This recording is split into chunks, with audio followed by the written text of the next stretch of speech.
നമസ്കാരം. വളച്ചുകെട്ടാതെ straight to the point ഈ പ്രോഗ്രാമിലേക്ക് എല്ലാ പ്രിയപ്പെട്ട പ്രേക്ഷകർക്കും സ്വാഗതം.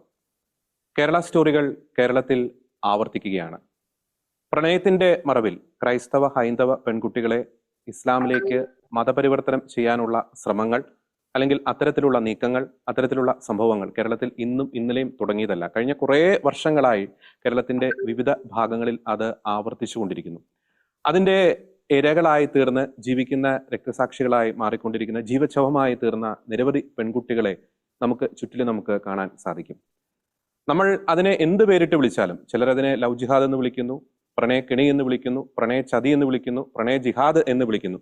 പേര് എന്ത് വേണമെങ്കിലും ആയിക്കോട്ടെ, പക്ഷേ അതിലെ ഇരകൾ ഒന്ന് തന്നെ, വേട്ടക്കാർ ഒന്ന് തന്നെ. ഇത്തരത്തിലുള്ള പ്രണയ കെണിയുടെ, പ്രണയ ചതിയുടെ ഏറ്റവും ഒടുവിലത്തെ ഉദാഹരണമായി മാറുകയാണ് കോതമംഗലത്ത് കഴിഞ്ഞ ദിവസം ആത്മഹത്യ ചെയ്ത 23 വയസ്സുള്ള സോന എൽദോസ് എന്ന ആ പെൺകുട്ടി. പ്രണയിച്ച റമീസ് എന്ന ആ ഒരു വ്യക്തിയെ വിവാഹം കഴിക്കണമെങ്കിൽ ഇസ്ലാം മതത്തിലേക്ക് മതപരിവർത്തനം നടത്തണം എന്ന ആ വലിയൊരു സമ്മർദ്ദം, അത് റമീസിന്റെ ഭാഗത്തു നിന്നും, റമീസിന്റെ കുടുംബാംഗങ്ങളുടെ ഭാഗത്തു നിന്നും, സുഹൃത്തുക്കളുടെ ഭാഗത്തു നിന്നും ഉണ്ടായതായി സോന എൽദോസിന്റെ കുടുംബാംഗങ്ങൾ ഈ കഴിഞ്ഞ ദിവസം മാധ്യമങ്ങൾക്ക് നൽകിയ ചില പ്രതികരണങ്ങളിൽ നിന്നും വ്യക്തമാണ്. ആ കൊടിയ സമ്മർദ്ദം, മാനസികവും ശാരീരികവുമായിട്ടുള്ള വലിയ പീഡനങ്ങൾ ആ പെൺകുട്ടിക്ക് ഏറ്റുവാങ്ങേണ്ടി വന്നു. ആ കൊടിയ സമ്മർദ്ദം താങ്ങാനാവാതെ ഒടുവിൽ ആ പെൺകുട്ടിക്ക് ആത്മഹത്യ ചെയ്യേണ്ടി വന്നു. ആത്മഹത്യ ഒന്നിനും പരിഹാരമല്ല എന്നത് വളരെ വ്യക്തമായിട്ടുള്ള കാര്യമാണ്. എന്നാൽ ആ പെൺകുട്ടി എഴുതി വെച്ച ആത്മഹത്യാ കുറിപ്പ്, ഇവിടെ ഇത്തരത്തിലുള്ള പ്രണയക്കെണികളില്ല, പ്രണയ ചതികളില്ല, പ്രണയത്തിന്റെ മറവിൽ മതം മാറ്റാനുള്ള ശ്രമങ്ങൾ നടക്കുന്നേ ഇല്ല എന്ന് ആവേശത്തോടെ വിളിച്ചു പറയുന്നവർക്കുള്ള കൃത്യമായിട്ടുള്ള ഒരു മറുപടിയായി മാറുകയാണ്. എന്തുകൊണ്ട് കേരളത്തിൽ ഇത്തരത്തിലുള്ള സംഭവങ്ങൾ ആവർത്തിക്കപ്പെടുന്നു? എന്തുകൊണ്ട് ക്രൈസ്തവ ഹൈന്ദവ പെൺകുട്ടികൾ പ്രണയത്തിന്റെ മറവിലുള്ള ഇത്തരത്തിലുള്ള മതപരിവർത്തന ശ്രമങ്ങൾക്ക് വിധേയരാകേണ്ടി വരുന്നു? ഈ വിഷയങ്ങൾക്ക് വളരെ കൃത്യവും വ്യക്തവുമായിട്ടുള്ള മറുപടികളുമായി ഇന്ന് നമ്മോടൊപ്പമുള്ളത് സാമൂഹ്യ നിരീക്ഷകൻ ഫാദർ സബിൻ തുമ്മുള്ളിലാണ്. അച്ഛാ, ഒത്തിരി സ്നേഹത്തോടെ ഈ പ്രോഗ്രാമിലേക്ക് അങ്ങേ സ്വാഗതം ചെയ്യുകയാണ്. Thank you. അച്ഛാ, തുടക്കത്തിൽ പറഞ്ഞതുപോലെ മറ്റൊരു കേരള സ്റ്റോറി വീണ്ടും കേരളത്തിൽ സംഭവിച്ചിരിക്കുന്നു, അതും കോതമംഗലത്ത്. എന്തുകൊണ്ട്, ഏറ്റവും സ്ട്രൈറ്റ് ആയിട്ടുള്ള ഒരു ചോദ്യം എന്താണ്, എന്തുകൊണ്ട് കേരളത്തിൽ കൃത്യമായിട്ടുള്ള ഇടവേളകളിൽ ഇത്തരത്തിലുള്ള സംഭവങ്ങൾ, പ്രണയത്തിന്റെ മറവിൽ മതപരിവർത്തന ശ്രമങ്ങൾ പിന്നീട് ചതിക്കുഴികളിലേക്ക് അവരെ നയിക്കുന്നു? ചിലർക്ക് ജീവൻ ഒടുക്കേണ്ടി വരുന്നു, ചിലർ അതിന്റെ ഒരു ജീവിക്കുന്ന ഇരകളായി മാറേണ്ടി വരുന്ന ഒരു സാഹചര്യം എന്തുകൊണ്ട് മതേതര കേരളം, മതേതര സമൂഹം, പ്രബുദ്ധ കേരളം എന്നൊക്കെ അവകാശപ്പെടുന്ന നമ്മുടെ കേരളത്തിൽ ആവർത്തിക്കപ്പെടുന്നു? ജോർജി, കാലങ്ങളായി നമ്മൾ പറഞ്ഞുകൊണ്ടിരിക്കുന്ന ഒരു വിഷയമാണ് ഈ സംഘടിതമായിട്ടുള്ള ഒരു മതപരിവർത്തന ശ്രമം. അത് പ്രണയത്തിന്റെ മറവിൽ കേരളത്തിൽ വ്യാപകമായിട്ട് നടക്കുന്നുണ്ട് എന്നുള്ളത്. അത് സഭയ്ക്ക് വളരെ കൃത്യമായിട്ട് അതിനെക്കുറിച്ച് ബോധ്യമുള്ളതുകൊണ്ട് സഭാപിതാക്കന്മാരും KCBC തലത്തിൽ സഭയുടെ ജാഗ്രതാ സമിതിയും സീറ മലബാർ സഭയുടെ പബ്ലിക് അഫയേഴ്സ് കമ്മിറ്റി അടക്കമുള്ള സംവിധാനങ്ങൾ ഈ കാര്യങ്ങൾ വളരെ കൃത്യമായി പൊതുസമൂഹത്തെ അറിയിച്ചിട്ടുള്ളതാണ്. രാഷ്ട്രീയ നേതൃത്വങ്ങളെ ഇത് അറിയിച്ചിട്ടുള്ളതാണ്. പ്രത്യേകിച്ച് ക്രൈസ്തവരുടെ പിന്നോക്കാവസ്ഥയെക്കുറിച്ച് പഠിക്കാനായി വന്ന ജസ്റ്റിസ് JB കോശി കമ്മീഷന് മുൻപിൽ സഭ ഔദ്യോഗികമായി ഇതുമായി ബന്ധപ്പെട്ട റിപ്പോർട്ടുകൾ നൽകിയിട്ടുള്ളതാണ്. പക്ഷെ നമുക്കറിയാം, കേരളത്തിന്റെ ഒരു രാഷ്ട്രീയ സാഹചര്യം എന്ന് പറയുന്നത് വലിയ രീതിയിലുള്ള ഒരു വോട്ട് ബാങ്ക് രാഷ്ട്രീയമാണ്. അതുകൊണ്ട് തന്നെ എന്ത് സംഭവിക്കുന്നു എന്ന് ചോദിച്ചാൽ, രാഷ്ട്രീയ സംവിധാനങ്ങൾ, പ്രത്യേകിച്ച് ഒരു ലെഫ്റ്റിസ്റ്റ് സെൻട്രലിസ്റ്റ് ആയിട്ടുള്ള രാഷ്ട്രീയ സംവിധാനങ്ങൾ, അത് കോൺഗ്രസ് പക്ഷത്തിൽ നിന്ന്, അതേപോലെ തന്നെ ഇടതുപക്ഷത്തിന്റെ LDF പക്ഷത്തിൽ നിന്നൊക്കെ, കമ്മ്യൂണിസ്റ്റ് പക്ഷത്തിൽ നിന്നൊക്കെ ഉള്ളവർക്ക് ഈ വിഷയത്തോട് ഒരു മൃദു സമീപനം പുലർത്തുന്ന രീതിയെ അവർ അവലംബിക്കുകയുള്ളൂ. കാരണം അതൊരു താത്വികമായിട്ടുള്ള, ഒരു തത്വാധിഷ്ഠിതമായിട്ടുള്ള ഒരു വിഷയം കൂടിയാണ്. അതായത് എന്താണ് ഇവിടെ സംഭവിക്കുന്നത് എന്ന് ചോദിച്ചാൽ, ആദ്യഘട്ടത്തിൽ നമ്മൾ മനസ്സിലാക്കേണ്ടത് വ്യക്തി സ്വാതന്ത്ര്യം എന്ന ഒരു വിഷയത്തിന്റെ ഒരു ദുർവ്യാഖ്യാനം അല്ലെങ്കിൽ ദുരുപയോഗം ഈ പറയുന്ന നിർബന്ധിത പ്രണയ മതപരിവർത്തന വിഷയത്തിൽ ഉണ്ടാവുകയാണ്. ഞാൻ ഇതിനെ ലവ് ജിഹാദ് എന്ന് വിളിക്കാൻ ഉദ്ദേശിക്കുന്നില്ല, വേണ്ട. അതാണല്ലോ ഇവിടെ ഏതെങ്കിലും ഒരു മത സംവിധാനത്തെക്കുറിച്ച് അങ്ങനെ എന്തിനാ പറയുന്നത് എന്നുള്ള ചോദ്യങ്ങൾ വരുന്നത്. അത് നമുക്ക് വിടാം. പക്ഷേ ഇത് പ്രണയത്തിന്റെ മറവിലുള്ള ചതിയിലൂടെയുള്ള ഒരു നിർബന്ധിത മതപരിവർത്തനം ആണ് ഇവിടെ നടക്കുന്നത്. അപ്പോ പലപ്പോഴും സംഭവിക്കുന്ന കാര്യം, ഇത് വ്യക്തി സ്വാതന്ത്ര്യമാണ്, ഓരോ വ്യക്തിക്കും അവരവരുടേതായിട്ടുള്ള സ്വാതന്ത്ര്യമുണ്ട് എന്ന് പറയുകയും ആ വ്യക്തി സ്വാതന്ത്ര്യത്തിന്റെ മറവിൽ രാഷ്ട്രീയ സംവിധാനങ്ങളൊക്കെ ഇതിനെ അങ്ങ് നിരാകരിക്കുകയും ചെയ്യുന്ന ഒരു സാഹചര്യം ഒരു വശത്ത് നിൽക്കുന്നു. മറുവശത്ത് ഇങ്ങനെ ഒരു പ്രശ്നം ഉണ്ടാകുമ്പോൾ എപ്പോഴും ഇത് രാഷ്ട്രീയമായിട്ട് ഏറ്റെടുക്കുന്നത് BJP-യുടെ സംവിധാനങ്ങളാണ്. അവരൊരു റൈറ്റ് വിങ് പൊളിറ്റിക്സ് കാത്തു സൂക്ഷിക്കുന്ന ഒരു സംവിധാനമായതുകൊണ്ട് തന്നെ ഹിന്ദുത്വ പൊളിറ്റിക്സ് അവർക്കുള്ളത് കൊണ്ട് തന്നെ എന്ത് സംഭവിക്കുന്നു, അവരിത് ഏറ്റെടുക്കുന്നതോടുകൂടി ഇടത് വലത് രാഷ്ട്രീയ സംവിധാനങ്ങൾ ഇതിനെ തമസ്കരിക്കുകയാണ് ബോധപൂർവം ചെയ്യുക. കാരണം അവരങ്ങനെ ചെയ്യുകയുള്ളൂ. അതിന്റെ കാരണം എന്താണെന്ന് ചോദിച്ചു കഴിഞ്ഞാൽ റൈറ്റ് വിങ് പൊളിറ്റിക്സ് പറയുന്ന BJP സംവിധാനം പറയുന്നത് ശരിയാണെന്ന് പറയാൻ മറ്റുള്ള രാഷ്ട്രീയ പ്രസ്ഥാനങ്ങൾക്ക് ഒരിക്കലും സാധിക്കുകയില്ല എന്നുള്ളതാണ്.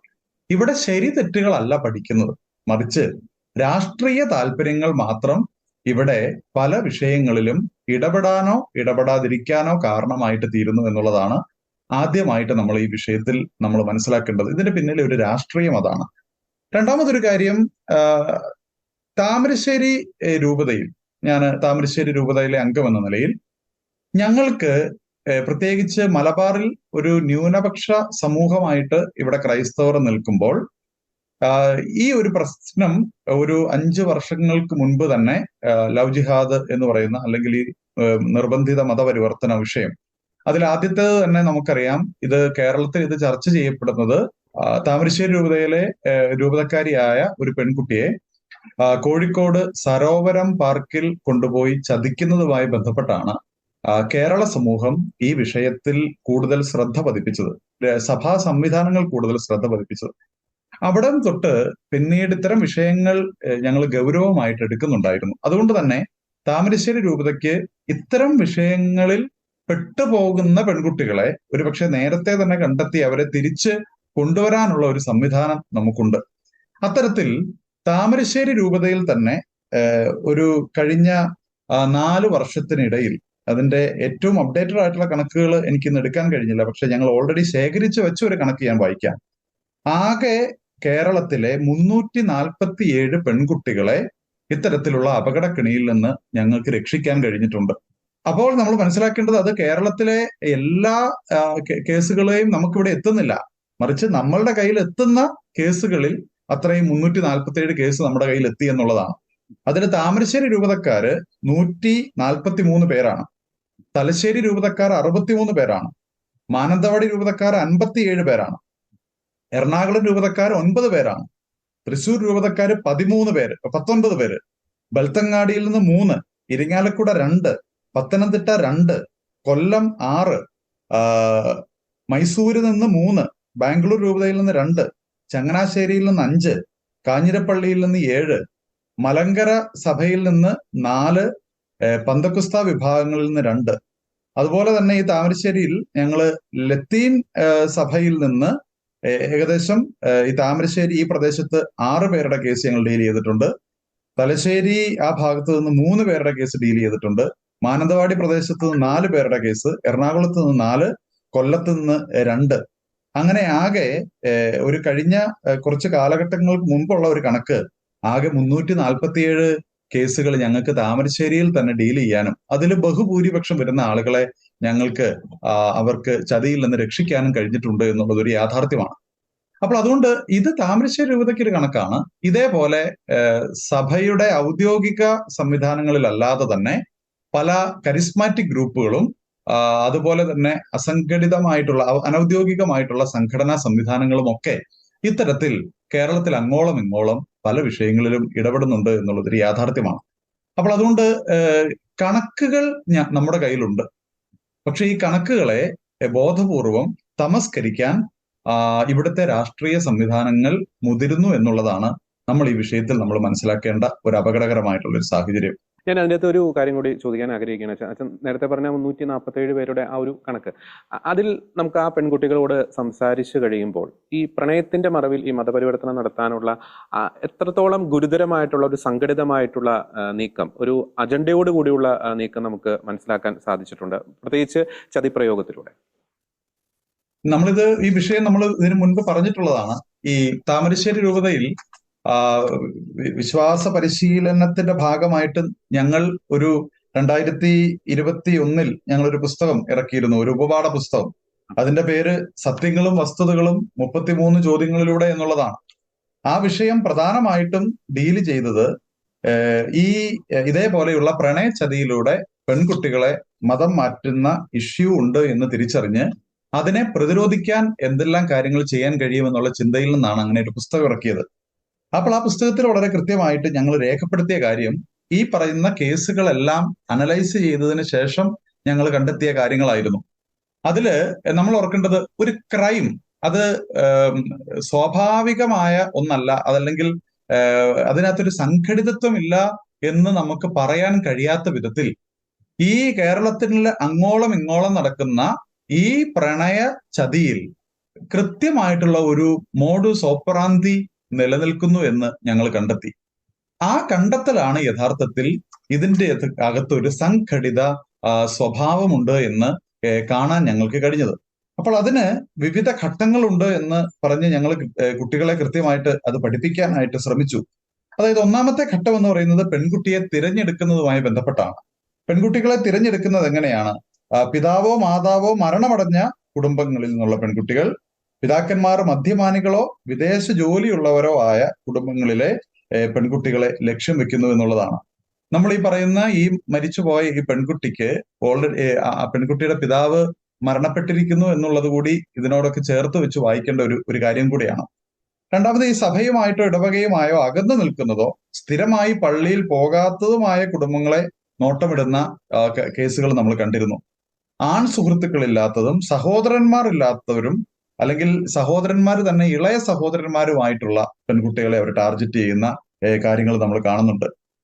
ഈ ടീനേജ് പ്രായത്തിൽ ഇവരെ ആകർഷിക്കാൻ കഴിയുന്ന തരത്തിൽ ഉള്ള സ്നേഹത്തോടു കൂടിയുള്ള ഇടപെടലുകൾ, അവർക്ക് ആവശ്യമായിട്ടുള്ള കാര്യങ്ങളൊക്കെ മേടിച്ചു കൊടുക്കുന്ന, ഗിഫ്റ്റുകളൊക്കെ കൊടുക്കുന്ന രീതി അവലംബിക്കുന്ന ഒരു രീതി അവര് ഈ കേസുകളിലെല്ലാം നമ്മൾ കണ്ടെത്തിയിട്ടുള്ള കാര്യമാണ്. അതേപോലെ തന്നെ ഈ ഒരല്പം ഇൻട്രോവർട്ട് ആയിട്ടുള്ള ആളുകൾ, വലിയൊരു സോഷ്യൽ അല്ലാത്ത ആളുകളെ തന്നെ തിരഞ്ഞുപിടിക്കുകയും അവരോട് സൗഹൃദം പുലർത്തുകയും ഒക്കെ ചെയ്യുന്ന രീതി നമ്മൾ കണ്ടിട്ടുള്ള കാര്യമാണ്. സ്കൂള് കോളേജ് തലങ്ങളിൽ നമ്മൾ കണ്ടെത്തിയിട്ടുള്ള ഒരു കാര്യം, ഇവരുടെ തന്നെ ഈ പറയുന്ന ഒരു മുസ്ലിം ചെറുപ്പക്കാരനാണ് എങ്കിൽ ആ മുസ്ലിം ചെറുപ്പക്കാരന്റെ സൗഹൃദ വലയത്തിൽ ഉള്ള വ്യക്തികൾ വഴി ഈ പെൺകുട്ടിയെ സ്വാധീനിക്കുന്ന കേസുകൾ നമുക്ക് ഒത്തിരി റിപ്പോർട്ട് ചെയ്യപ്പെട്ടിട്ടുണ്ട്. അതിൽ ആൺകുട്ടികളും പെൺകുട്ടികളും ഉണ്ട് എന്നുള്ളത് ഒരു യാഥാർത്ഥ്യമാണ്. അത് എങ്ങനെയാണെന്ന് ചോദിച്ചു കഴിഞ്ഞാൽ, ഈ പെൺകുട്ടിയെ, ക്രിസ്ത്യാനിയായിട്ടുള്ള ഈ പെൺകുട്ടിയെ അവളുടെ സുഹൃത്തുക്കളായിട്ട് ചില മുസ്ലിം പെൺകുട്ടികൾ വരികയും അവര് ഒരു സൗഹൃദം സ്ഥാപിച്ചതിന് ശേഷം അവരിലൂടെ ഈ പെൺകുട്ടിയെ ഈ ചെറുപ്പക്കാരനിലേക്ക് ആകർഷിപ്പിക്കുകയും ചെയ്യുന്ന തരത്തിലുള്ള പല കാര്യങ്ങളും നടക്കുന്നത് നമുക്ക് കൃത്യമായിട്ടുള്ള വിവരങ്ങൾ നമുക്ക് ഈ കേസുകളിൽ നിന്നെല്ലാം ലഭിച്ചിട്ടുള്ള ഒരു കാര്യമാണ്. പിന്നെ അടുത്ത ഒരു കാര്യം എന്ന് പറയുന്നത്, സോഷ്യൽ മീഡിയയിലൂടെ ഇവരെ ടാർഗറ്റ് ചെയ്യുക എന്നുള്ളതാണ്. അപ്പൊ സോഷ്യൽ മീഡിയയിലൂടെ ടാർഗറ്റ് ചെയ്യുന്ന ഒത്തിരി കേസുകൾ കണ്ടിട്ടുണ്ട്. ആദ്യമേ ഒന്നും ഈ പെൺകുട്ടികളുടെ ഈ സോഷ്യൽ മീഡിയയിലെ ഈ ചാറ്റിംഗ് ഒന്നും വീട്ടുകാർക്കോ അതല്ലെങ്കിൽ അധ്യാപകരോ ഒന്നും മനസ്സിലാക്കുന്നില്ല എന്നുള്ളതാണ് യാഥാർത്ഥ്യം. ഇത് ഏറ്റവും കൂടുതൽ കണ്ടുവരുന്നത് ഒരു 10ാം ക്ലാസ്, 9, 10, 11, 12 ഒക്കെ ക്ലാസ്സുകളിലെ പെൺകുട്ടികളെ ഇത്തരത്തിൽ പ്രണയത്തിലേക്ക് വലിച്ചെടുക്കുന്ന സംഭവങ്ങൾ ഒരുപാട് ഉണ്ടാകുന്നുണ്ട്. അവിടെ സംഭവിക്കുന്ന ഒരു കാര്യം എന്താണെന്ന് ചോദിച്ചു കഴിഞ്ഞാൽ, ഇവര് ഇങ്ങനെ സ്നേഹം നടിച്ച് ആദ്യമേ ഒരു സൗഹൃദമായിരിക്കും. അതിനുശേഷം ഈ പെൺകുട്ടിയോട് വളരെ സരസമായിട്ടും വളരെ സ്നേഹത്തോടു കൂടി സംസാരിപ്പിച്ച് ഈ പെൺകുട്ടിയെ കൊണ്ട് തന്നെ എനിക്ക് നിന്നെ ഇഷ്ടമാണെന്ന് പറയിപ്പിക്കാൻ കഴിയുന്ന ഒരു സൈക്കോളജിക്കൽ മൂവ് അവരുടെ ഈ ചാറ്റിങ്ങിലൂടെ, അത് മാസങ്ങൾ നീണ്ടു നിൽക്കുന്ന ചാറ്റിങ്ങുകളിലൂടെ നടക്കുന്നുണ്ടെന്നുള്ളത് നമ്മൾ മനസ്സിലാക്കിയിട്ടുള്ള ഒരു കാര്യമാണ്. പിന്നീട് അങ്ങോട്ടേക്ക് അവർക്ക് സമ്മാനങ്ങൾ നൽകുന്നു. പെൺകുട്ടികളെ അവരുടെ മാതാപിതാക്കളിൽ നിന്ന് അകറ്റാൻ വേണ്ടിയിട്ടുള്ള ശ്രമങ്ങൾ നടത്തുന്നു. അതോടൊപ്പം തന്നെ വളരെ ഗൗരവത്തിൽ നമ്മൾ മനസ്സിലാക്കേണ്ട ഒരു കാര്യം, ഒത്തിരിയേറെ വിശ്വാസ സംബന്ധമായിട്ടുള്ള സംശയങ്ങൾ ജനിപ്പിക്കുന്ന ചോദ്യങ്ങൾ അവരോട് ചോദിക്കുന്നു. അതൊരു വലിയ ഒരു പ്രശ്നമാണ് യഥാർത്ഥത്തിൽ. ഉദാഹരണത്തിന് ഈ MM അക്ബർ അടക്കമുള്ള ദാവ പ്രവർത്തകർ കഴിഞ്ഞ കുറെ നാളുകളായി, 5-6 വർഷങ്ങളായി നിരന്തരമായി പൊതുവേദികളിൽ ക്രൈസ്തവ വിമർശനം നടത്തിക്കൊണ്ട് പറയുന്ന ചില കാര്യങ്ങളുണ്ട്. ഒന്ന്, ഈശോ ദൈവമല്ല. 2, ഈശോയും ഈസായും ഒന്നാണ്. മറിയവും മറിയം ബീബിയും ഒന്നാണ്. എല്ലാവരും അബ്രാഹത്തിന്റെ, മുസ്ലിങ്ങളും ക്രിസ്ത്യാനികളും അബ്രാഹത്തിന്റെ മക്കളാണ്. അങ്ങനെ അബ്രാഹവും ഇബ്രാഹിമും ഒന്നാണ്. ഇങ്ങനെ എന്താണ് യഥാർത്ഥത്തിൽ ക്രൈസ്തവരും ഇസ്ലാമും തമ്മിൽ യാതൊരു വിധത്തിലുള്ള വ്യത്യാസവുമില്ല. നമ്മളെല്ലാവരും സഹോദരങ്ങളാണ്. അതുകൊണ്ട് തന്നെ നമ്മൾ തമ്മിൽ രണ്ട് മതസമൂഹങ്ങളാണെങ്കിലും നമ്മൾ തമ്മിൽ പ്രണയിക്കുന്നതിന് യാതൊരു കുഴപ്പവുമില്ല എന്ന് പറഞ്ഞു വെക്കുന്ന തരത്തിൽ നമ്മുടെ കുട്ടികളെ ഇവർ ടാർഗറ്റ് ചെയ്യുന്നു എന്നുള്ളതാണ് പ്രശ്നം. അപ്പൊ അവിടെ ഞാൻ ഒരു കാര്യം കൂടി ചൂണ്ടിക്കാണ്. ഇന്നലെ ഈ വിഷയവുമായി ബന്ധപ്പെട്ട് ഏഷ്യാനെറ്റ് ന്യൂസ് അവറിൽ നടന്ന ചർച്ചയിൽ ഈ ഫസൽ ഗഫൂർ ഇതുമായിട്ട് ബന്ധപ്പെട്ട് ഒരു സ്റ്റേറ്റ്മെന്റ് പറയുകയുണ്ടായി. ഇപ്പൊ പ്രണയത്തിൽ ക്രൈസ്തവ യഹൂദ പെൺകുട്ടികളെ മതം മാറ്റേണ്ട കാര്യമില്ല എന്നൊരു കാര്യം പറയുകയുണ്ടായി. അച്ഛൻ പറഞ്ഞതുമായിട്ട് നമുക്ക് കൃത്യമായിട്ട് അത് ചേർത്ത് വായിക്കാൻ പറ്റുന്ന ഒരു സ്റ്റേറ്റ്മെന്റ് ആണത്. അതെ, അത് വളരെ കൃത്യമാണ്. അതായത് യഹൂദരും ക്രിസ്ത്യാനികളും പിന്നെ മുസ്ലിം സമുദായത്തിലേക്ക് വരുന്നതിൽ കുഴപ്പമില്ല എന്നുള്ള ഒരു പൊതുധാരണ എനിക്ക് തോന്നുന്നത് ഇവരുടെ മതപഠനശാലകളിൽ പോലും കൃത്യമായിട്ട് പഠിപ്പിക്കുന്നുണ്ട് എന്നുള്ളതാണ്. ഇനി ഇതൊരു വലിയ അപകടകരമായിട്ടുള്ള ഒരു സാഹചര്യമാണ്. പിന്നെ എന്താണ് സംഭവിക്കുക? ഞാൻ വളരെ പ്രധാനമായിട്ട് പറയാനുള്ള ഒരു കാര്യം, അതായത് ഈ മുസ്ലിം കമ്മ്യൂണിറ്റിയിൽ ഒരുപക്ഷെ എല്ലാവരും ഇത് ചെയ്യുന്നില്ല എന്നുള്ളത് നമ്മൾ മനസ്സിലാക്കണം. നമ്മൾ ഈ കേസുകളിലെല്ലാം കാണുന്ന ഒരു കാര്യം എന്താണെന്ന് ചോദിച്ചു കഴിഞ്ഞാൽ, ഇതില് ഒരു സംഘടിതമായിട്ടുള്ള ഒരു സ്വഭാവം അല്ലെങ്കിൽ ഒരു തീവ്രവാദത്തിലേക്ക് ഇത് നയിക്കുന്നുണ്ട് എന്ന് നമ്മളെ സംശയിപ്പിക്കുന്ന ഒരു പ്രധാനപ്പെട്ട കാര്യം എന്താണെന്ന് ചോദിച്ചാൽ, മുസ്ലിം കമ്മ്യൂണിറ്റിയിലെ ഓർത്തഡോക്സ് ഫാമിലികളിൽ നിന്ന് ഉള്ള ചെറുപ്പക്കാര് ഇങ്ങനെയുള്ള പരിപാടികളിലേക്ക് പോകുന്നില്ല.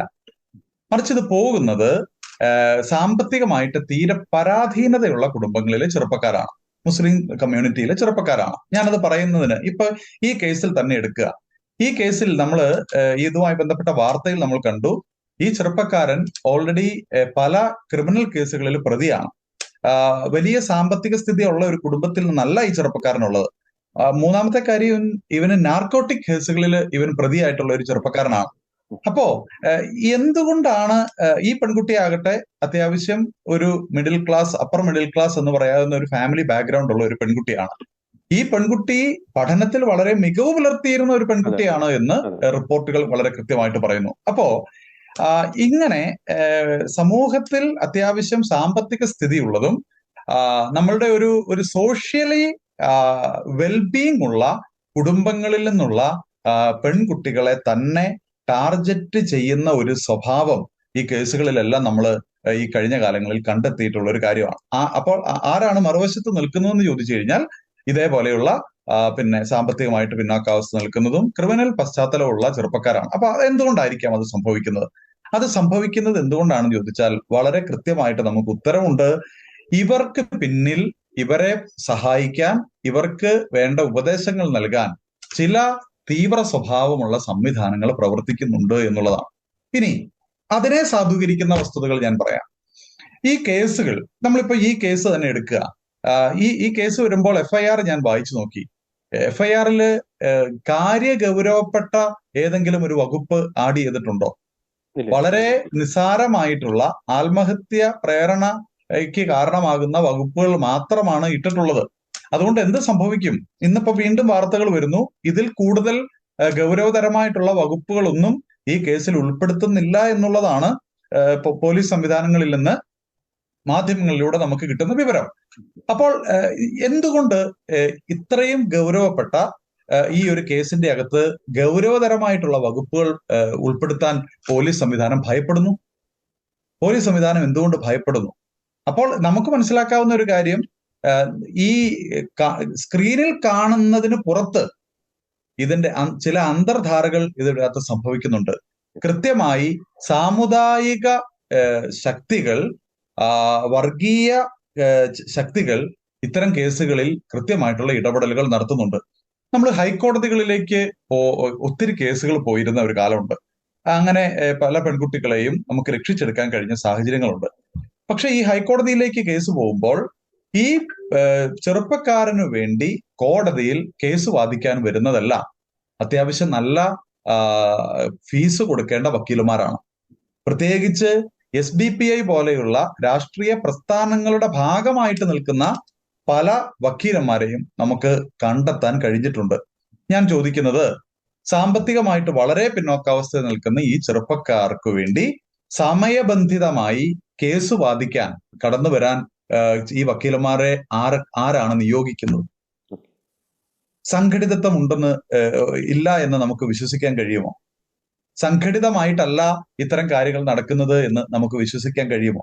അപ്പോ ഇവിടുത്തെ ഒരു പ്രധാന വിഷയം എന്ന് പറയുന്നത് സഭയ്ക്ക് അതുകൊണ്ട് തന്നെ ഈ വിഷയത്തിൽ കൃത്യമായിട്ടുള്ള ബോധ്യമുണ്ട്. ഇതിന് പിന്നിൽ ഒരു സംഘടിത സ്വഭാവവും സംഘടിതമായിട്ടുള്ള രൂപവും ഉണ്ട് എന്ന്.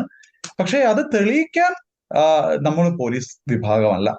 നമുക്ക് ഇതുമായി ബന്ധപ്പെട്ട റിപ്പോർട്ടുകളും തെളിവുകളും ഒക്കെ നമുക്ക് നൽകാൻ കഴിഞ്ഞിട്ടുണ്ട്. നമുക്ക് തന്നെ അറിയാമല്ലോ, ഒരു 2016-17 വരെ ഇന്ത്യ ടുഡേ, അതേപോലെ ദ ന്യൂ ഇന്ത്യൻ എക്സ്പ്രസ് പോലെയുള്ള പത്രങ്ങളിൽ ഒത്തിരിയേറെ റിപ്പോർട്ടുകൾ ഈ ഫോഴ്സ്ഫുൾ കൺവേർഷൻ ടു ഇസ്ലാം എന്ന് പറയുന്ന വിഷയവുമായി ബന്ധപ്പെട്ട് ഒത്തിരി റിപ്പോർട്ടുകൾ വന്നിട്ടുണ്ട്.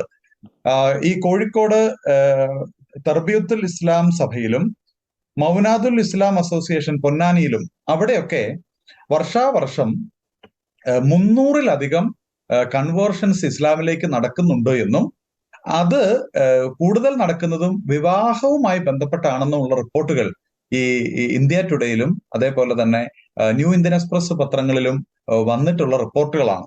പക്ഷെ പിന്നീട് അങ്ങോട്ടേക്ക് റിപ്പോർട്ടുകൾ കാണുന്നില്ല. അതിന്റെ കാരണം എന്താണെന്ന് നമുക്ക് വളരെ കൃത്യമായിട്ട് അറിയാം. അച്ഛാ, ഈ ഒരു കേസിലേക്ക് വരുമ്പോൾ ഈ ഒരു വിഷയത്തെ അല്ലെങ്കിൽ നിർബന്ധിത മതമാറ്റം അല്ലെങ്കിൽ അത്തരത്തിലുള്ള സംഘടിതമായിട്ടുള്ള നീക്കം ഈ വിഷയത്തിൽ നടന്നില്ല എന്ന ഒരു പോയിന്റ് സ്ഥാപിച്ചെടുക്കാൻ വേണ്ടി ചിലര് ഇന്നലെ സാമൂഹ്യ മാധ്യമങ്ങളിലും ചാനൽ ചർച്ചകളിൽ ഉയർത്തിയൊരു വാദഗതിയുണ്ട്. അതായത് ഈ പറയുന്ന വ്യക്തി പെൺകുട്ടിയെ ഒഴിവാക്കാൻ വേണ്ടി എടുത്ത ഒരു അടവാണ് മതമാറ്റം. അപ്പൊ മതമാറ്റത്തിന് അത് പെൺകുട്ടി സമ്മതിക്കില്ല, അങ്ങനെ ഒഴിവായി പോകും എന്ന ഒരു ധാരണ റമീസ് എന്ന് പറയുന്ന വ്യക്തിക്ക് ഉള്ളിലുണ്ടായിരുന്നു. അപ്പോൾ ആ പെൺകുട്ടിയെ ഒഴിവാക്കാൻ വേണ്ടി എടുത്ത ഒരു അടവാണ് മതമാറ്റം, അല്ലാതെ മതം മാറ്റാൻ അല്ലെങ്കിൽ നിർബന്ധിതമായ മതം മാറ്റാനുള്ള ഒരു ശ്രമം അതിൻ്റെ അകത്ത് നടന്നിട്ടില്ല. ആ വ്യക്തിയുടെ സ്വഭാവ ദൂഷ്യത്തിന്റെ ഒരു പരിണിത ഫലമാണ് ഇത്തരത്തിലുള്ള ഒരു സംഭവം നടന്നത് എന്ന രീതിയിലുള്ള ഒരു വാദഗതി ഉയരുന്നുണ്ട്. അതിനുള്ള അങ്ങയുടെ മറുപടി. ഇന്നലെ ശ്രീമാൻ ഫസൽ ഗഫൂർ ഒരു ചാനലിൽ നിന്ന് പറഞ്ഞൊരു കാര്യം, ഞാനത് അദ്ദേഹത്തിന്റെ പേര് പറയുന്നത് അദ്ദേഹം അത് കൃത്യമായിട്ട് പറഞ്ഞു എന്നുള്ളത് കൊണ്ട് തന്നെയാണ്. അദ്ദേഹം പറഞ്ഞു, ഇത് അങ്ങനെ ഒരു സംഘടിതമായിട്ട് നടക്കുന്ന ഒരു കാര്യമാണെന്നൊന്നും നമുക്ക് പറയാൻ കഴിയില്ല. ഇത് ഒരു ചെറുപ്പക്കാരൻ അവന്റെ തോന്നിവാസം കാണിച്ചിരിക്കുന്നു. അവനൊരു പെൺകുട്ടിയെ പ്രണയിച്ചു. അത് കഴിഞ്ഞിട്ട് അവന് വേറെ അവിഹിതമായിട്ടുള്ള ബന്ധങ്ങളുണ്ടായി. അവസാനം ആ ചെറുപ്പക്കാരന്റെ മാത്രം താല്പര്യമായിരുന്നു ഈ പെൺകുട്ടിയെ മതം മാറ്റുക എന്നുള്ള തരത്തിൽ ഒരു ന്യായീകരണം നടത്തുന്നത് എന്റെ ശ്രദ്ധയിൽപ്പെട്ടു. എനിക്ക് അത്ഭുതം തോന്നി. എന്തുകൊണ്ട് അങ്ങനെ ഒരു ന്യായീകരണം നടത്തുന്നു? ഞാനൊരു കാര്യം ചോദിക്കട്ടെ. നമുക്ക് ആ വിഷയത്തെ നമുക്കൊന്ന് അനലൈസ് ചെയ്ത് നോക്കാം. ഒന്നാമത്തെ കാര്യം, ഈ വാർത്തകളിൽ നിന്ന് കേട്ട ഒരു കാര്യം അനുസരിച്ച് ഈ ചെറുപ്പക്കാരന്റെ അമ്മ ആദ്യം ഒരു ക്രിസ്ത്യാനി ആയിരുന്നു. അവര് ഇസ്ലാം മതം സ്വീകരിച്ച ഒരു സ്ത്രീയാണെന്നുള്ളതാണ് ഏതോ ചില വാർത്തകളിൽ നിന്ന് ഞാൻ കേട്ടിട്ടുള്ളത്. അപ്പോൾ അത് സഹോദരൻ തന്നെ ചാനൽ ചർച്ചയിൽ ആ കാര്യം പറഞ്ഞിട്ടുണ്ട്. ഓക്കെ, അപ്പോൾ അത് ഒരു കാര്യം. രണ്ടാമത്, ഈ ചെറുപ്പക്കാരൻ ഈ പെൺകുട്ടിയെ വീട്ടിലേക്ക് കൂട്ടിക്കൊണ്ടു പോയി കഴിഞ്ഞ് ഈ പെൺകുട്ടി തനിക്ക് ഇപ്പോൾ തൽക്കാലം മതം മാറാൻ താല്പര്യമില്ല, എന്നെ നീ വിവാഹം കഴിക്കണം എന്ന് പറഞ്ഞപ്പോൾ ഈ പെൺകുട്ടിയെ ഈ ചെറുപ്പക്കാരന്റെ മാതാപിതാക്കളും ഈ ചെറുപ്പക്കാരന്റെ സുഹൃത്തുക്കളും തടങ്കലിൽ വെച്ചു ആണ് ഈ പെൺകുട്ടിയുടെ കത്തിന്റെ അകത്തും ഈ പെൺകുട്ടിയുടെ സഹോദരനും അമ്മയും സുഹൃത്തും പറഞ്ഞ സാക്ഷിമൊഴികളിൽ നിന്ന് നമുക്ക് മനസ്സിലാക്കാൻ കഴിയും. അപ്പോൾ ഞാൻ ചോദിക്കുന്നത്, ഒരു കുടുംബം മൊത്തം അതിന് കൂടാതെ ഈ ചെറുപ്പക്കാരന്റെ സുഹൃത്ത് വലയത്തിലുള്ളവർ അടക്കം ഈ പെൺകുട്ടിയെ തടങ്കലിൽ വെക്കുകയും ഈ പെൺകുട്ടിയെ ഇതേപോലെ മർദ്ദിക്കുകയും ചെയ്യുന്ന സാഹചര്യം ഉണ്ടായിട്ടുണ്ട് എങ്കിൽ അവിടെ ഒരു ഫോഴ്സ്ഫുൾ നേച്ചർ ഓഫ് കൺവേർഷൻ അത് നടക്കുന്നില്ല എന്ന് ആർക്കാണത് പറയാൻ കഴിയുക? ഒരാള് ഒരു മതം വിശ്വാസം സ്വീകരിക്കണമോ എന്ന് ചിന്തിക്കുന്നത് അയാൾ ആ മതം സ്വീകരിക്കുന്നതിന്റെ തൊട്ട് മുൻപ് വരെയാണ്. ഇന്ത്യൻ നിയമം, നമുക്ക് ഈ രാജ്യത്തെ നിയമം അതാണ് പറയുന്നത്. ഒരാൾ ഒരു മതം പഠിക്കുന്നു എന്നുള്ളത് കൊണ്ട് ഒരുപക്ഷെ ആ മതം പഠിച്ചു മുന്നോട്ട് പോകുമ്പോൾ ആയിരിക്കും ആ മതം കൊള്ളിയേല, എനിക്ക് സ്വീകരിക്കാൻ കൊള്ളിയേല എന്ന് തോന്നുന്ന സാഹചര്യം ഉണ്ടായി കഴിഞ്ഞാൽ ആ മതം സ്വീകരിക്കാതിരിക്കാനുള്ള അവകാശം ആ മതം മാറ്റത്തിന്റെ ഏറ്റവും അവസാന നിമിഷം വരെ ഉള്ളത് ഒരു രാജ്യത്താണ് ഈ ഫോഴ്സ്ഫുൾനെസ് അവിടെ നടക്കുന്നതെന്ന് ഓർക്കണം. ഞാനൊന്ന് ചോദിക്കട്ടെ, ഈ പെൺകുട്ടിയെ അഥവാ ഈ പൊന്നാനിയിലേക്ക് കൊണ്ടുപോയി എന്ന് വിചാരിക്കുക. ഈ പെൺകുട്ടിക്ക് ധൈര്യത്തോടു കൂടി പറയാൻ കഴിയുന്ന ഒരു സാഹചര്യം ഉണ്ടോ? എനിക്ക് മതം മാറാൻ താല്പര്യമില്ല എന്ന് പറയാൻ കഴിയുന്ന സാഹചര്യം ഉണ്ടോ? അവിടെ പിന്നെ മറ്റുള്ളവർക്ക് പ്രവേശിക്കാൻ കഴിയുന്ന ഒരു തുറന്ന ഒരു ഇടമായിട്ട് ഈ പൊന്നാനിയിലെ ഈ മൗനാദുൽ ഇസ്ലാം അസോസിയേഷന്റെ കീഴിൽ വരുന്ന ഈ പറയുന്ന പ്രസ്ഥാനം വർക്ക് ചെയ്യുന്നുണ്ടോ? ഞാൻ ഇന്ന് സമാനമായിട്ടുള്ള ഒരു ഉദാഹരണം പറയാം. താമരശ്ശേരി രൂപതയിൽ തന്നെ ഉണ്ടായിരുന്ന ഒരു പെൺകുട്ടി 2 വർഷം മുൻപ് ഒരു മുസ്ലിം ചെറുപ്പക്കാരനുമായിട്ട് പ്രണയത്തിലാവുകയും വീട്ടുകാർ അറിയാതെ തന്നെ മതം മാറാനുള്ള തീരുമാനമെടുത്ത് ഈ പെൺകുട്ടി ഈ കേന്ദ്രത്തിൽ പോയി, പൊന്നാനിയിലെ പഠനശാലയിൽ മതമാറ്റ കേന്ദ്രത്തിൽ പോയി. അവിടെ ചെന്ന് കഴിഞ്ഞപ്പോൾ ഇവരവളെ പർദ്ദ പോലെയുള്ള വസ്ത്രങ്ങൾ ധരിപ്പിച്ച് ഒരു തരം ഒരു ഇരുണ്ട മുറി പോലെയുള്ള സാഹചര്യത്തിലേക്ക് കൊണ്ടുപോയി. അവിടെ ഒത്തിരി ഹിന്ദു ക്രിസ്ത്യൻ ആയിട്ടുള്ള പെൺകുട്ടികളൊക്കെ ഇരിപ്പുണ്ട്. നമ്മൾ ഒരു പരിധി വരെ പറഞ്ഞു കഴിഞ്ഞാൽ ഈ കേരള സ്റ്റോറി സിനിമയിലൊക്കെ കാണുന്ന തരത്തിലുള്ള ഒരു സാഹചര്യത്തിലൂടെ ഈ പെൺകുട്ടിയെ കൊണ്ടുപോയി.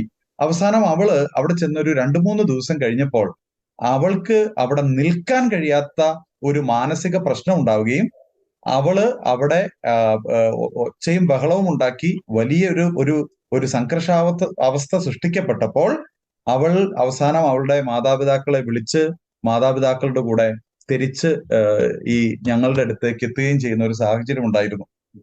ഞാൻ പറയുന്നത് ആ പെൺകുട്ടിക്ക് അവരുടെ മാതാപിതാക്കളുടെ പിന്തുണ അപ്പോൾ കിട്ടിയത് കൊണ്ട് മാത്രമാണ് ആ പെൺകുട്ടിക്ക് രക്ഷപ്പെടാൻ കഴിഞ്ഞത്. അതല്ലെങ്കിലോ?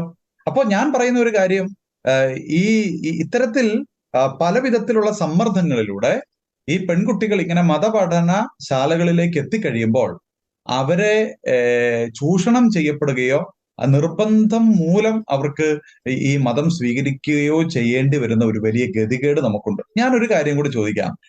കേരളത്തിൽ ഇപ്പോൾ ഈ അടുത്ത ദിവസങ്ങളിലൊക്കെ വലിയ ചർച്ചകൾ നടക്കുകയാണല്ലോ, ക്രിസ്ത്യാനികൾ നിർബന്ധിത മതപരിവർത്തനം നടത്തുന്നു എന്ന്. ഇന്ത്യയിലോ കേരളത്തിലോ എവിടെയെങ്കിലും ക്രിസ്ത്യാനികൾക്ക് മതപരിവർത്തന കേന്ദ്രം ഉണ്ടോ? എവിടെയെങ്കിലും ഉണ്ടോ?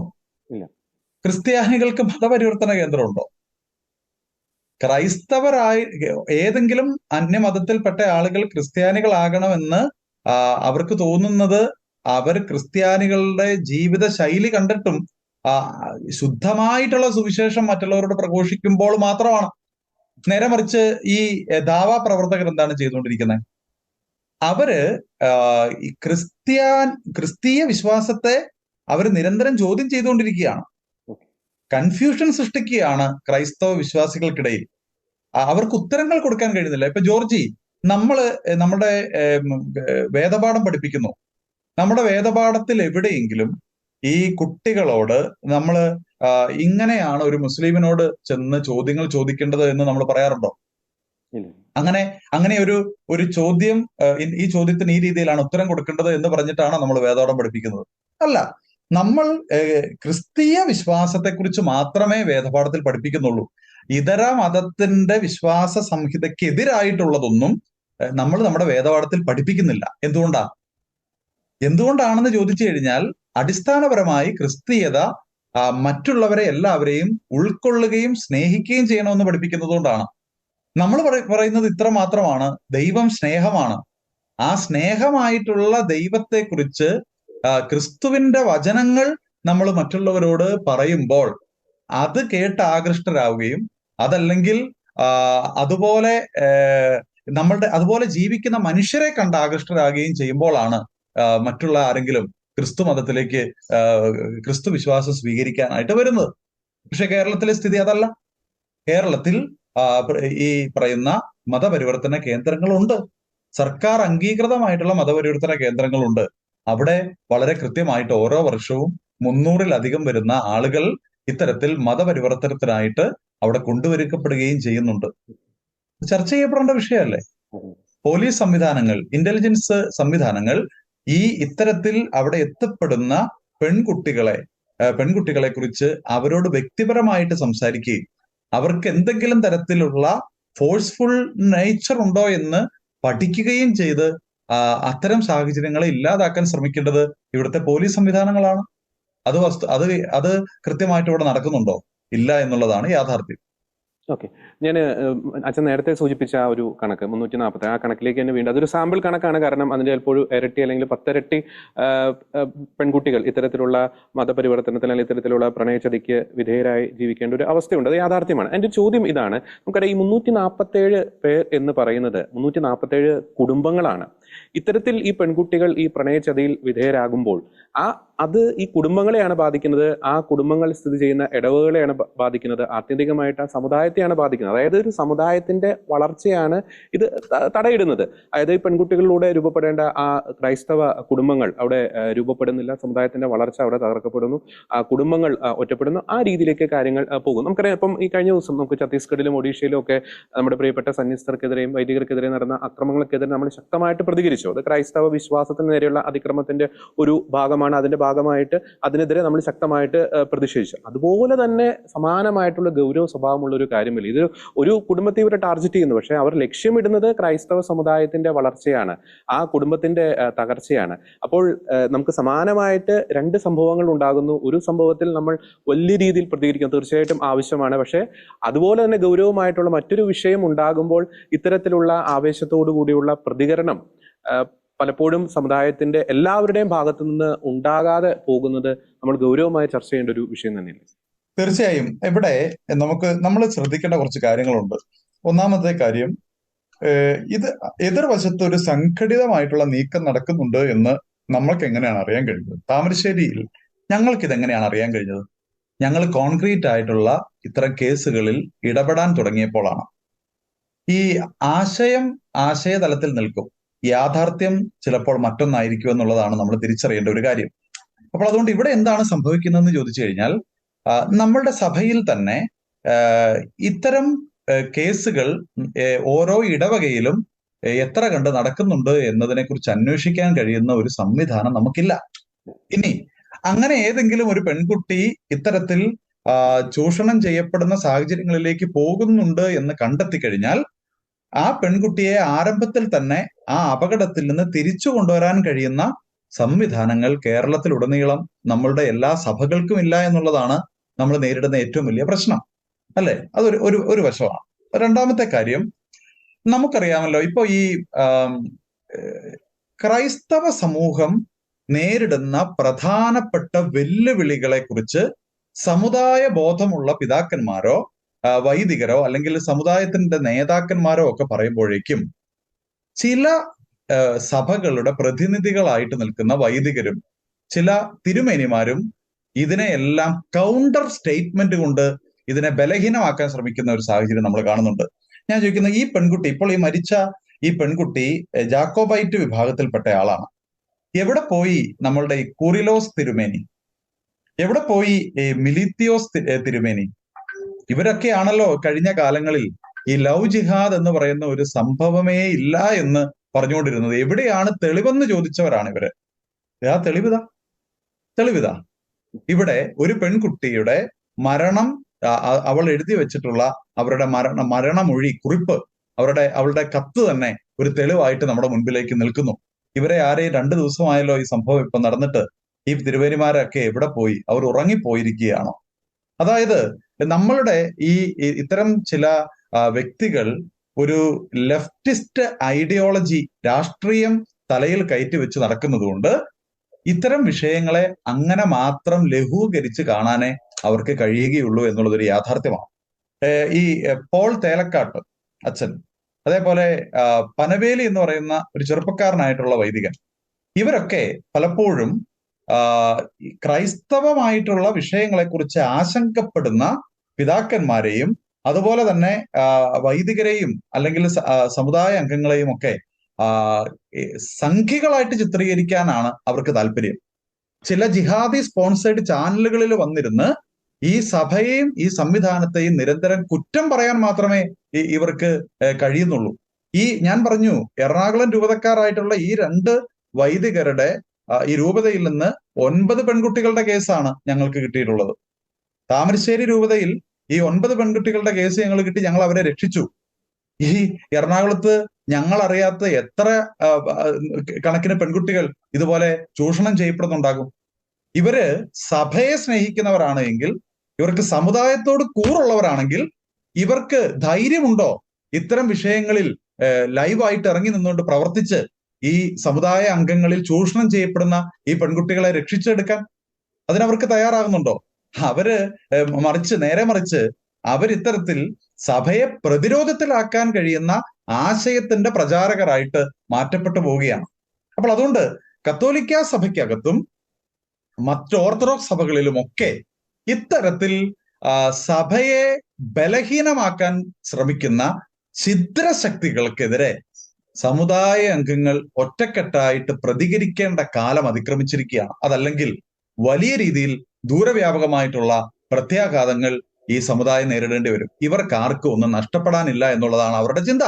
അവർ ജീവിച്ചിരിക്കുന്ന കാലഘട്ടത്തിൽ എല്ലാവരെയും സുഖിപ്പിച്ച് സുഖത്തിന്റെ മേൻപൊടി ചേർത്ത് ആളായിട്ട് നടക്കണമെന്ന് മാത്രമേ ഇവർ ചിന്തിക്കുന്നുള്ളൂ. നേരെ മറിച്ച് ഇവിടെ കോൺക്രീറ്റ് ആയിട്ടുള്ള ഇഷ്യൂസിൽ ഇടപെടുന്ന വ്യക്തികളെ ഇവർ തരം താഴ്ത്തുന്ന കാര്യങ്ങളാണ് ഇവിടെ സംഭവിച്ചുകൊണ്ടിരിക്കുന്നത്. ഞാൻ ജോർജിയോട് ഒരു കാര്യം പറയാം, ഇതത്ര എളുപ്പമാണെന്ന് ആരും വിചാരിക്കരുത്. ഈ ആശയം പറയുന്നവർക്ക് ഇത് എളുപ്പമാണ്.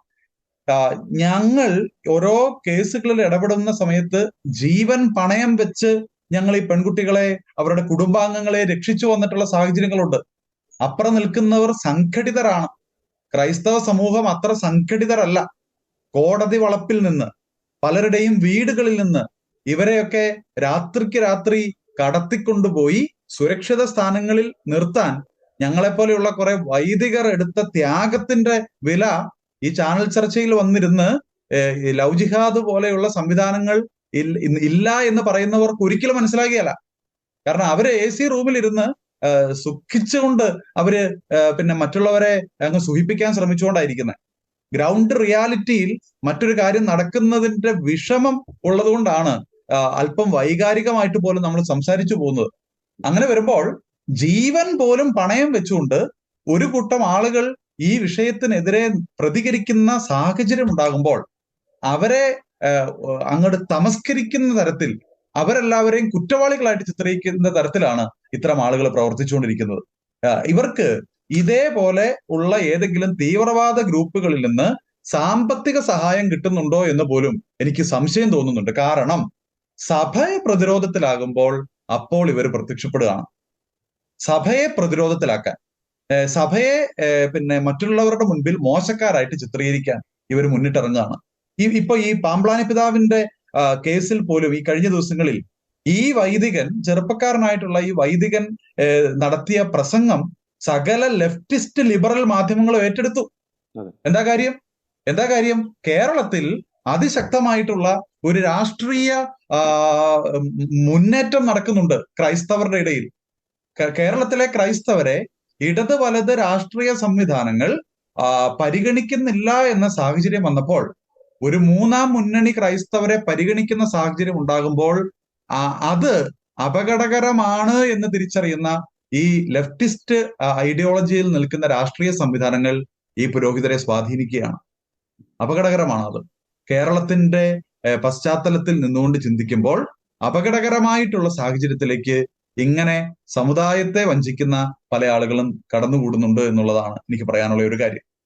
അപ്പൊ ഒന്ന് ഞാൻ സൂചിപ്പിച്ചു, നമ്മളുടെ നമുക്ക് കൃത്യമായിട്ടുള്ള ഒരു സംവിധാനം ഇല്ലാതെ പോകുന്നു.